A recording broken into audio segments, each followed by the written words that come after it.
ಹೇಳ್ಬಿಟ್ಟು ಇದೇ ತಿಂಗಳು 29ನೇ ತಾರೀಕು ಶನಿ ಕುಂಭರಾಶಿಯನ್ನು ಬಿಟ್ಟು ಮೀನರಾಶಿಗೆ ಪ್ರವೇಶ ಮಾಡ್ತಾ ಇರುವಂತಹ ಸಂದರ್ಭದಲ್ಲಿ ಮಿಥುನ ರಾಶಿಯವರಿಗೆ ಅಥವಾ ಮಿಥುನ ಲಗ್ನ ಅಂತಲೂ ಏನು ಹೇಳ್ಬೋದು, ಅದು ಹಲವಾರು ರೀತಿಯಾದಂತಹ ಒಂದು ನಮ್ಮ ಜೀವನದಲ್ಲಿ ಬದಲಾವಣೆಗಳು ಉಂಟಾಗುತ್ತೆ.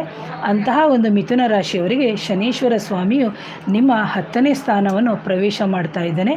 ಇಂತಹ ಸಂದರ್ಭದಲ್ಲಿ ನಿಮಗೆ ಹೊಸ ಉದ್ಯೋಗ ಅಥವಾ ಹೊಸ ಉದ್ಯೋಗದ ಜವಾಬ್ದಾರಿ ಅಥವಾ ಬೇರೆ ಕಡೆ ಹೋಗಿ ಸೆಟ್ಲ್ ಆಗುವಂಥದ್ದು ಅಥವಾ ಪರದೇಶಕ್ಕೆ ಹೋಗುವಂತಹ ಸಾಧ್ಯತೆಗಳು ಜಾಸ್ತಿ ಇರುತ್ತೆ. ಅದರ ಜೊತೆಗೆ ಮನೆಯಿಂದ ದೂರ ಹೋಗುವಂಥದ್ದು ಇವೆಲ್ಲವೂ ನಿಮಗೆ ಪ್ರಾಪ್ತಿಯಾಗುತ್ತೆ. ಹಾಗೆ ಜೊತೆಗೆ ಕೆಲಸದಲ್ಲಿ ಸಮೇತ ನೀವು ಒಂದು ಸೆಟ್ಲ್ ಆಗುವಂತಹ ಒಂದು ಕೆಲಸವು ಸಮೇತ ನಿಮಗೆ ಆಗುತ್ತೆ. ಜೊತೆಗೆ ಮನೆಯಿಂದ ದೂರ ಹೋಗಿಯೇ ಹೆಚ್ಚಾಗಿ ಇರುವಂಥದ್ದು ಕೆಲಸ ಪ್ರಾಪ್ತಿಯಾಗುತ್ತೆ. ಹಾಗೆಯೇ ನಿಮಗೆ ಒಳ್ಳೆಯ ರೆಪ್ಯುಟೇಷನ್ ಸಿಗುತ್ತೆ, ಗೌರವ ಸಿಗುತ್ತೆ, ಘನತೆ ಸಿಗುತ್ತೆ.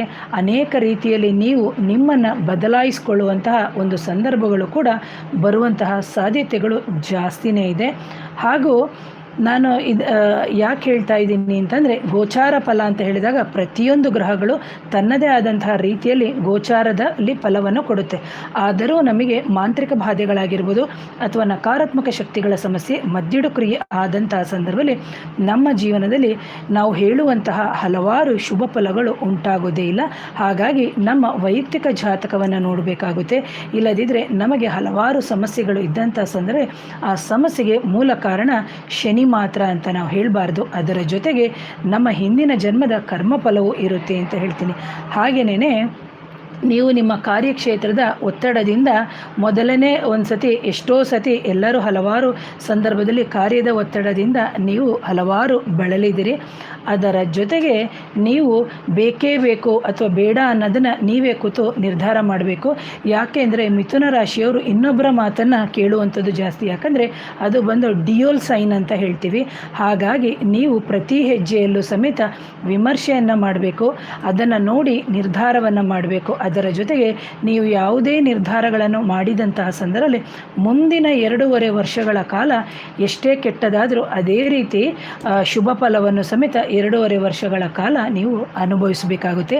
ಇವೆಲ್ಲವೂ ಆ ಸ್ವಾಮಿಯು ನಿಮಗೆ ಒಂದು ಚಾನ್ಸನ್ನು ಕೊಡ್ತೀನಿ, ಅದನ್ನು ನೀವು ನಿರ್ಣಯ ಮಾಡುವಂಥದ್ದು ನೀವೇ ಅಂತ ಹೇಳ್ತೀನಿ. ಹಾಗೆ ಗೋಚಾರದಲ್ಲಿ ಶನಿ ನಿಮಗೆ ಒಳ್ಳೆಯದನ್ನೇ ಮಾಡ್ತಾ ಇದ್ದಾನೆ. ಆದ್ದರಿಂದ ನೀವು ಇನ್ನೂ 5 ವರ್ಷಗಳ ಹಿಂದೆ ನೋಡಿದಂತಹ ಒಂದು ಅಷ್ಟಮ ಶನಿ ಆಗಿರ್ಬೋದು ಅಥವಾ ಸಪ್ತಮ ಶನಿಗಳೆಲ್ಲ ಆ ಸಮಸ್ಯೆಗಳೆಲ್ಲ ಮುಗಿದು ಇನ್ನು ಕಾರ್ಯಕ್ಷೇತ್ರದಲ್ಲಿ ಏನಿದ್ರೂ ಹೆಚ್ಚುವರೆದು ಮುಂದೆ ಹೋಗುವಂತಹ ಪ್ರಗತಿನೇ ಆಗಿರುತ್ತೆ. ಹಾಗೆ ಕೆಲವರಿಗೆ ನೀವು ನೋಡ್ಬೋದು, ಎಷ್ಟೋ ವರ್ಷಗಳಿಂದ ಒಂದು ರೆಕಗ್ನೈಸೇಷನ್ನೇ ಆಗಿರಲ್ಲ, ಒಂದು ಅವಾರ್ಡ್ಗಳೇ ಸಿಕ್ಕಿರಲ್ಲ, ಅದೆಲ್ಲವೂ ನಿಮಗೆ ಆಗುತ್ತೆ.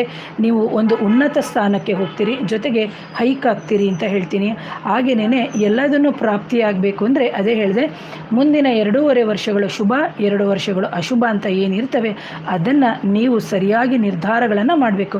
ಇಲ್ಲಿ ಏನಾಗುತ್ತೆ ಅಂದರೆ ನಿಮಗೆ ದ್ವಂದ್ವತೆ ಜಾಸ್ತಿ ಇರುತ್ತೆ. ಆ ದ್ವಂದ್ವತೆಗಳನ್ನು ನೀವೇ ನಿವಾರಣೆಗಳನ್ನು ಮಾಡ್ಕೋಬೇಕಾಗುತ್ತೆ. ಅದರ ಜೊತೆಗೆ ಹೇರಳವಾದಂತಹ ಧನಾಗಮ ಉಂಟಾಗುತ್ತೆ. ಅದರ ಜೊತೆಗೆ ಅಂತಹ ಒಂದು ಹೇರಳವಾದಂತಹ ಧನಾಗಮ ಆದಂತಹ ಸಂದರ್ಭದಲ್ಲಿ ನಿಮ್ಮ ಜೀವನದಲ್ಲಿ ನೀವು ಕಷ್ಟಪಡುವಂತಹ ಸಮಯ ಇದಾಗೋಗ್ಬಿಡುತ್ತೆ. ಹಾಗಾಗಿ ನೀವು ನಿಮ್ಮ ತಾಯಿಯ ಆರೋಗ್ಯದ ಬಗ್ಗೆ ಸಮೇತ ನೀವು ಏನು ಅಂದರೆ ಮೀನ್ಸ್ ಲಕ್ಷ್ಯವನ್ನು ಕೊಡಬೇಕು.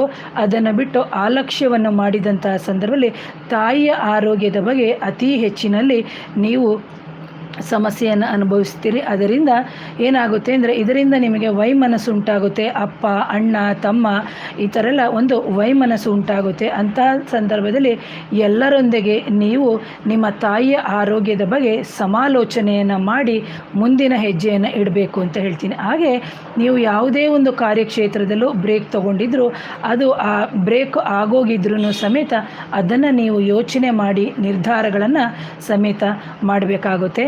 ಹಾಗೆಯೇ ಇಂತಹ ಒಂದು ನಿಮಗೆ ಈ ಶನಿಯ ಗೋಚಾರದ ಫಲ ಅಂತ ಏನಿದೆ, ಇಂತಹ ಶನಿಯ ಗೋಚಾರದ ಫಲದಲ್ಲೇ ನಿಮಗೆ ಶುಭವನ್ನೇ ಅನುಭವಿಸ್ತೀರಿ ಅಂತ. ಯಾಕಂದರೆ ಇಲ್ಲಿ ಡಿಯೋಲ್ ಇರೋದ್ರಿಂದ ನೀವು 2 ರೀತಿಯಾದಂಥ ಯೋಚನೆಯನ್ನು ನಾನು ಹೇಳಿದೆ. ಆದಷ್ಟು ಕೆಟ್ಟ ಫಲ, ಆದಷ್ಟು ಅಶುಭ ಅದೃಷ್ಟ ಮತ್ತು ದುರಾದೃಷ್ಟ ಅಂತ ಇಲ್ಲಿ ಸರಿಯಾದ ರೀತಿಯಲ್ಲಿ ನೀವು ನಿರ್ಣಯಗಳನ್ನು ಮಾಡ್ಕೋಬೇಕಾಗುತ್ತೆ. ಅದರ ಜೊತೆಗೆ ಯಾವುದೇ ರೀತಿಯ ದ್ವಂದ್ವತೆಗಳು ಇಲ್ಲದೆ ಆ ದ್ವಂದ್ವತೆಗಳನ್ನು ಸಮಸ್ಯೆಗಳನ್ನು ನಿವಾರಣೆ ಮಾಡಿಕೊಂಡು ಮುನ್ನುಗ್ಗಿ ಅಂತ ಹೇಳ್ತೀನಿ. ಹಾಗೆ ಎಷ್ಟೇ ಹಣಗಳು ಬಂದರೂ ಸಮೇತ ನೀವು ಹಣಗಳು ಬಂದಂತಹ ಸಂದರ್ಭದಲ್ಲಿ ನಿಧಾನವಾಗಿ ಯೋಚನೆ ಮಾಡಿ ನೀವು ಸಮಯವನ್ನು ತಗೊಳ್ಳಿ ಅಂತ ಹೇಳ್ತೀನಿ.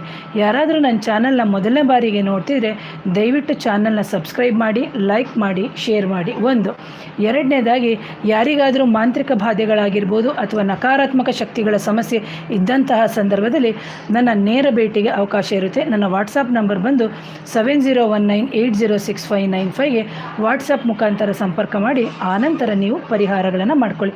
ಯಾವುದೇ ಶುಭ ಫಲಗಳು ಮಿಥುನ ರಾಶಿ ಅಥವಾ ಮಿಥುನ ಲಗ್ನದವರಿಗೆ ಇದ್ರೂ ನಿಮಗೆ ಮಾಂತ್ರಿಕ ಬಾಧೆಗಳಾಗಿರ್ಬೋದು ಅಥವಾ ನಕಾರಾತ್ಮಕ ಶಕ್ತಿಗಳ ಸಮಸ್ಯೆಗಳಾಗಿರ್ಬೋದು ಅಥವಾ ಮದ್ದಿಡು ಕ್ರಿಯೆ ಆದಂತಹ ಸಂದರ್ಭದಲ್ಲಿ ನಿಮ್ಮ ಜೀವನದಲ್ಲಿ ಹಲವಾರು ಏಟುಗಳನ್ನು ನೀವು ತಿಂದಿರ್ತೀರಿ ಅಂತ ಹೇಳ್ತೀರಿ. ಯಾಕೆಂದರೆ 10ನೇ ಮನೆ ಅಂತ ಹೇಳಿದಾಗ ಮಿಥುನಕ್ಕೆ ಬಂದು ಮೀನರಾಶಿ ಆಗುತ್ತೆ. ಅಂಥ ಮೀನರಾಶಿಯಲ್ಲಿ ರಾಹು ಅಂತ ಹೇಳಿದಂಥ ಸಂದರ್ಭದಲ್ಲಿ ಆಗುಂತಕ ಗ್ರಹ ಅಂತ ಹೇಳ್ತೀವಿ. ನಿಮಗೆ ಆಗುಂತಕವಾಗಿ ಅಥವಾ ಗೋಚಾರ ಆಗದೇ ಇರುವಂತಹ ಎಷ್ಟೋ ಕನಸುಗಳು, ಎಷ್ಟೋ ಹೇಳ್ಕೊಳ್ಳೋಕ್ಕಾಗದೇ ಇರುವಂತಹ ಒಂದು ಸಮಯಗಳು ನಿಮ್ಮ ಜೀವನದಲ್ಲಿ ಬಂದಿದೆ. ಹಾಗಾಗಿ ಅಂತಹ ಸಂದರ್ಭದಲ್ಲಿ ಇದಕ್ಕೆ ಆಗುಂತಕ ಬಾಧೆಗೆ ಕಾರಣ ಏನು, ಅದು ಹಿಂದಿನ ಜನ್ಮದ, ಈ ಜನ್ಮದ, ಯಾರೋ ಮಾಡಿಸಿ ಕಳಿಸಿರೋದ, ಇವೆಲ್ಲವನ್ನು ನೋಡಿ ಪರಿಹಾರ ಮಾಡ್ಕೊಳ್ಳಿ ಅಂತ ಹೇಳ್ತಾ ಇವತ್ತಿನ ವಿಡಿಯೋವನ್ನು ಮುಗಿಸ್ತೀನಿ. ಅದೇ ರೀತಿ ನನ್ನ ಇನ್ನೊಂದು ಚಾನಲ್ಲು ಇದೆ, ಅಂತಹ ಚಾನಲ್ ಗುರು ಪರಂಪರೆ. ಆ ಚಾನಲ್ನು ನೀವು ಸಬ್ಸ್ಕ್ರೈಬ್ ಮಾಡಿ, ಲೈಕ್ ಮಾಡಿ, ಶೇರ್ ಮಾಡಿ. ಇಂತಹ ಹಲವಾರು ವಿಚಾರವನ್ನು ಹಲವಾರು ಜನಕ್ಕೆ ಶೇರ್ ಮಾಡಿ ಅಂತ ಹೇಳ್ತಾ ಇವತ್ತಿನ ವಿಡಿಯೋವನ್ನು ಮುಗಿಸ್ತೀನಿ. ಮತ್ತೊಮ್ಮೆ ನಮಸ್ಕಾರಗಳು. Thank you.